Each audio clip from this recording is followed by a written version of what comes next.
Facebook का प्यार, प्यार या धोखा। आरती, हमें बात करते हुए कितने दिन हो गए। क्या आपको नहीं लगता अब हमें मिलना चाहिए और अपने भविष्य के लिए कोई फैसला करना चाहिए। अनुराग ने आरती से फ़ोन पर कहा। मिलना तो मैं भी चाहती हूँ आपसे। बताइए कहाँ मिलना है। इस एतवार का प्रोग्राम बनाते हैं, आप दिल्ली आ जाइए। आरती ने कुछ सोचकर मिलने की हाँ कर दी। आरती एक 32 साल की विधवा है जो कि बैंक में नौकरी करती है। उसकी एक 5 साल की बेटी भी है। 30 वर्षीय अनुराग से उसकी बात 6 महीने पहले फेसबुक के जरिए हुई थी। धीरे धीरे दोस्ती हुई और फिर दोनों में प्यार हो गया, क्योंकि आरती के घर वाले भी उसकी दूसरी शादी कराना चाहते थे और आरती अनुराग से मिलकर आगे का फैसला करना चाहती थी। वैसे भी अनुराग आरती के बारे में सब कुछ जानते हुए भी उसके बेटी सहित अपनाना चाहता था। तय समय पर अनुराग अपने तय किए होटल में पहुंचा, जहां आरती पहले से ही उसका इंतजार कर रही थी। हेलो आरती, कैसी हो? अनुराग आरती के पास आकर हाथ मिलाकर बोला। मैं ठीक हूँ, आप बताइए, आरती ने मुस्कुराकर कहा। औपचारिक बातों के बाद असली मुद्दे पे आई। देखो आरती, तुम तो जानती हो मेरे माता पिता तो है नहीं, भैया भाभी है, मुंबई में रहते हैं और बहुत जल्द यहाँ आने वाले हैं। वैसे ही वो आते हैं, मैं उनसे तुम्हें मिलवा दूंगा। अनुराग बोला। ठीक है अनुराग, पर इससे पहले तुम मेरे माता पिता और मेरी बेटी से मिल लो, आरती ने कहा। इतने उन दोनों को ऑर्डर भी आ गया, क्योंकि अनुराग मेरठ से आया था तो उसे भूख भी लगी थी। दोनों ने खाना शुरू किया। देखो आरती, मैं चाहता हूँ तुम पहले मेरे भाई भाभी से मिल लो, फिर हम तुम्हारे माँ बाप से भी मिल लेंगे। अभी मैं 10-12 दिन के लिए दिल्ली में हूँ, क्योंकि मेरे भाई भाभी भी अगले हफ्ते आ रहे हैं और मुझे भी यहाँ काम है। फिर हमारी शादी फाइनल करके यहाँ से जाऊँगा मैं। अनुराग आरती का हाथ पकड़ प्यार से बोला। आरती शर्मा गई। खाना खत्म कर दोनों उठ गए। ओह शिट, लगता है मैं अपना पर्स होटल में ही भूल आया। मेरे सारे कार्ड्स भी उसी में है। जेब में हाथ डालता अनुराग परेशान हो बोला। कोई बात नहीं, मैं पेमेंट कर देती हूँ, आरती बोली। नहीं नहीं, तुम क्यों करोगी? पता नहीं कैसे ये गलती हो गई, पहली बार तुमसे मिला और ये सब।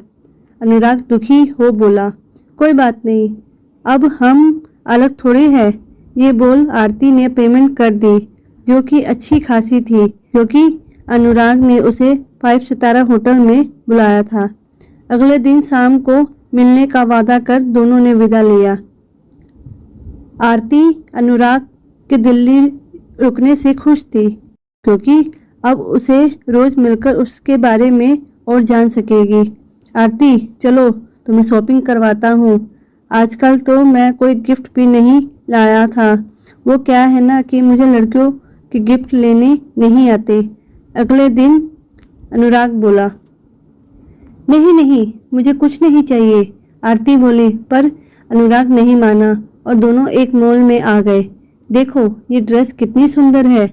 अनुराग आरती को एक ड्रेस दिखाता हुआ बोला। हाँ सुंदर तो है।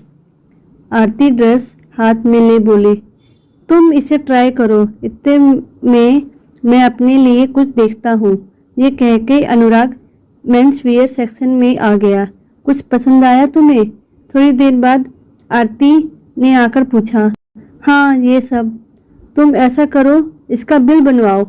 इतने मुझे मोबाइल लेना है, मैं आकर पेमेंट करता हूँ। अनुराग आरती को कई जोड़े कपड़े पकड़ाता हुआ बोला। आरती बिल काउंटर की तरफ चली गई, क्योंकि वहाँ भीड़ थी तो आरती को 10 मिनट लग गए, पर अनुराग नहीं आया। तो पेमेंट करके आरती मोबाइल शॉप में जाने लगी, पर अनुराग उसे गेट पर मिल गया। ले लिया मोबाइल? आरती उसे देखकर बोली। नहीं, वो असल में मेरे कार्ड का KYC नहीं हुआ। व्यस्तता के कारण मुझे ध्यान ही नहीं रहा। अब पेमेंट हो नहीं सकती है और बैंक मेरा मेरठ का है। ड्रेस भी वापस करनी पड़ेगी। अनुराग मुंह लटकाकर मासूमियत से बोला, अरे ड्रेस के पैसे मैंने दे दिए और तुम मोबाइल भी मेरे कार्ड से ले लो। अनुराग को कार्ड पकड़ाती आरती बोली, नहीं नहीं, ऐसे कैसे, मुझे तो लगता है कल ही वापस भी जाना पड़ेगा, क्योंकि बिना पैसे के मैं यहाँ कैसे रह सकता हूँ। अनुराग बोला, तुम और मैं अलग थोड़े, और फिर भी तुम्हें दिक्कत है तो बाद में पैसे वापस कर देना, अभी तुम अपने सब बिल मेरे कार्ड से पे कर लेना। आरती ने कहा। थोड़ी नानुकुर के बाद अनुराग ने 40,000 का मोबाइल ले लिया और दोनों बाहर आए। अगले एक हफ्ते तक आरती अनुराग का सब खर्च उठाती रही, क्योंकि वो उससे शादी करने वाली थी, तो उसे इसमें कुछ गलत भी नहीं लग रहा था। वैसे भी अनुराग का कार्ड ब्लॉक हुआ था, तो कोई और चारा भी नहीं था। सिर्फ अनुराग, तुम्हारे भाई भाभी आने वाले थे? एक दिन आरती ने पूछा। हाँ, पर वो अभी आए नहीं, अनुराग उसे टालते हुए बोला। अगले कुछ दिन वो उसे ऐसे ही टालता रहा। अब आरती को शक होने लगा अनुराग पर कि कहीं वो बेवकूफ़ तो नहीं बना रहा। सुनो अनुराग, मम्मी पापा तुमसे और तुम्हारे भाई भाभी से मिलना चाहते हैं। ऐसा करते हैं, वो लोग यहाँ नहीं आ पा रहे तो इस एतवार हम मुंबई चलते हैं और उनसे मिल लेते हैं। एक दिन आरती ने अनुराग को फ़ोन करके कहा, अरे नहीं नहीं, वो लोग खुद ही आ जाएंगे। अच्छा ये बताओ, आज कहाँ चलना है? मेरे होटल चले? अभी तक हम पब्लिक में ही मिले हैं, थोड़ा वक्त हमें अकेले में बिताना चाहिए। अनुराग बोला, नहीं अनुराग, तुम पहले मुझे अपने भाई भाभी से मिलवाओ, या फिर कम से कम मेरे माता पिता से ही मिल लो। तुम अब हमें यूँ मिलते हुए 15 दिन हो गए। आरती बोली, अच्छा कल मिल लेंगे, आज तुम आ रही हो ना मेरे से मिलने? अनुराग बोला। अनुराग का बार बार अकेले में मिलना बुलाना आरती को अजीब लग रहा था। वैसे ही उसके मन में शक का बीज पड़ गया था, इसलिए उसने इनकार कर दिया। जब तक तुम अपने भाई भाभी को नहीं मिलवाओगे, मैं तुमसे ना अकेले में मिलूंगी ना पब्लिक में। आरती थोड़ी गुस्से में बोली। अनुराग उसकी बात से खफा हो गया और फ़ोन काट दिया। थोड़ी देर बाद आरती ने फिर उसे कॉल किया तो फ़ोन बंद आ रहा था। उसे बड़ा अजीब लगा। फिर उसे लगा शायद अनुराग ने नाराज़गी में फ़ोन बंद कर दिया।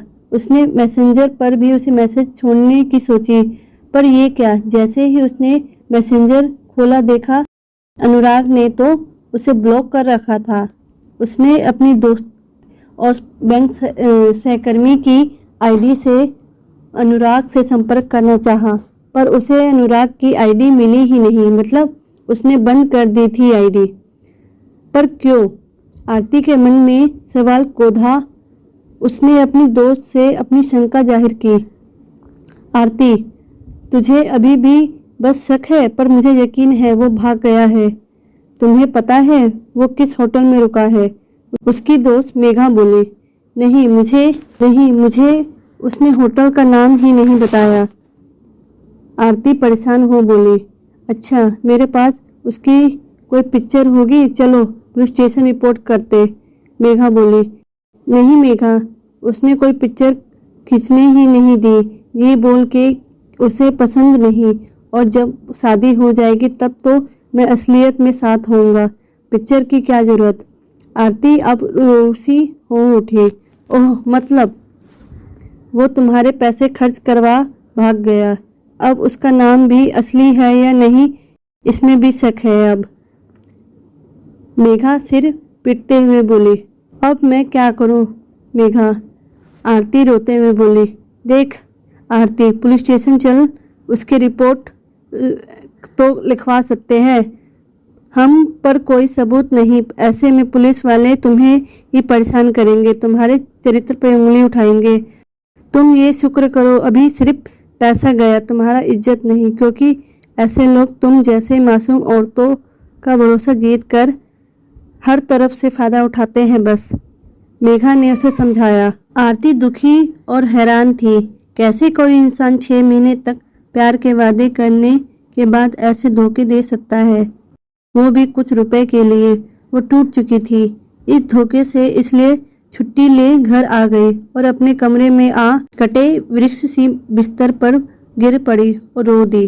अगले कुछ दिन तक उसने बार बार अनुराग का नंबर मिलाने की कोशिश की, पर वो बंद आ रहा था।